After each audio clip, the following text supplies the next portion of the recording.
చికెన్తో curry, fry, biryani అని చాలా రకాల రెసిపీస్ చూసుంటారు. అయితే చికెన్ కారపొడి ఎప్పుడైనా ట్రై చేశారా? అయితే రండి, ఈ స్పెషల్ చికెన్ కారపొడి ఎలా చేయాలో చూద్దాం.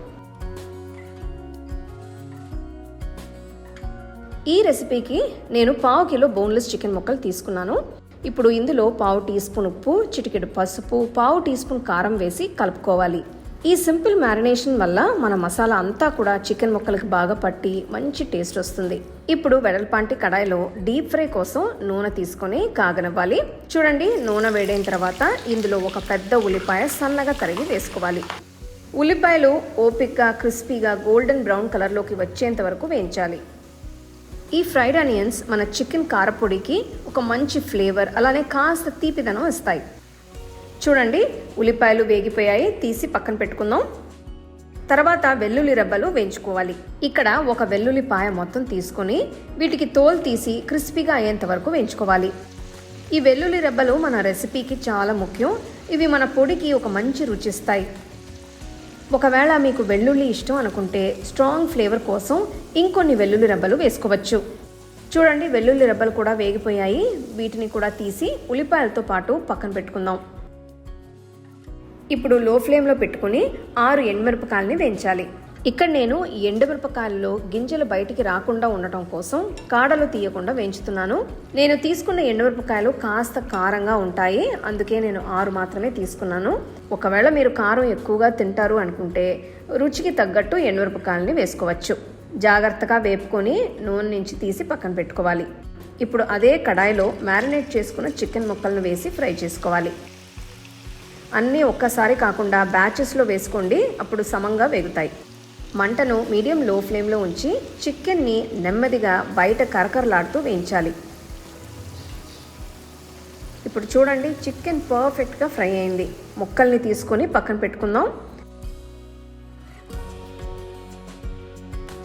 ఆఖరికి స్టవ్ ఆఫ్ చేసి మిగిలిన కడాయి వేడిలోనే కొన్ని కరివేపాకులు వేసి వేయించాలి. కరివేపాకులు కొద్దిగా కరకరలాడేంత వరకు వేపాలి. అసలు ఈ వేగిన కరివేపాకులు వాసన చాలండి, కారపొడిని వేరే లెవెల్కి తీసుకువెళ్తుంది. ఇప్పుడు వేయించుకున్న పదార్థాలు అన్నీ కూడా పూర్తిగా చల్లారనివ్వాలి. వేపిన పదార్థాలు అన్నీ కూడా చల్లారిపోయాయి. ఇప్పుడు ముందుగా వేయించిన చికెన్ ముక్కల్ని మిక్సీ జార్లోకి తీసి 2-3 సార్లు పల్స్ మోడ్లో రుబ్బుకోవాలి. మనకిక్కడ మెత్తగా పొడి అక్కర్లేదు, కొంచెం ఇట్లా కోర్స్గా ఉంటే బాగుంటుంది. ఇప్పుడు ఇందులోకి కాడలు తీసిన ఎండుమిరపకాయలు, వేపిన వెల్లుల్లి రెబ్బలు, కరకరలాడే కరివేపాకు, అలానే వేపిన ఉల్లిపాయలు ఒక్కొక్కటిగా వేసుకోవాలి. మరొక 2-3 సార్లు అన్ని పదార్థాలని కలిసినట్టు రుబ్బుకోవాలి. చూడండి, ఇలా కోర్స్ మిశ్రమం వచ్చిన తర్వాత ఇందులోకి 1/2 టీ స్పూన్ పసుపు, రంగు కోసం 1 టీ స్పూన్ కాశ్మీరీ కారం, 1 టీ స్పూన్ ధనియాల పొడి, అలానే 1 టీ స్పూన్ రాళ్ళ ఉప్పు కూడా వేసి మరొకసారి అన్నీ కలిసినట్టు రుబ్బుకోవాలి.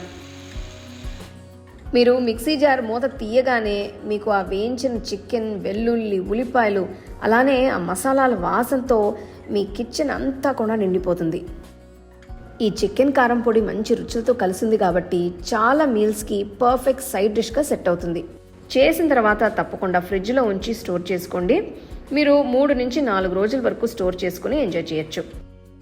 అసలు ఈ చికెన్ పొడిని వేడి వేడి అన్నంలో వేసి కలిపి 1 స్పూన్ నెయ్యి వేసుకుని తింటే ఉంటుంది చూడండి, అబ్బబ్బా భలే రుచిగా ఉందండి. మిస్ అవ్వకుండా ట్రై చేయండి. సో తప్పకుండా ట్రై చేసి మీ ఫ్యామిలీ ఫ్రెండ్స్తో షేర్ చేసుకోండి. మీకు ఈ వీడియోలో నేను యూజ్ చేసే ప్రోడక్ట్స్ నచ్చితే కింద ట్యాగ్ చేశాను, చెక్ చేసి చూడండి. All my home cooking digital cookbooks are now available on shop.homecookingshow.in. Download and start cooking today.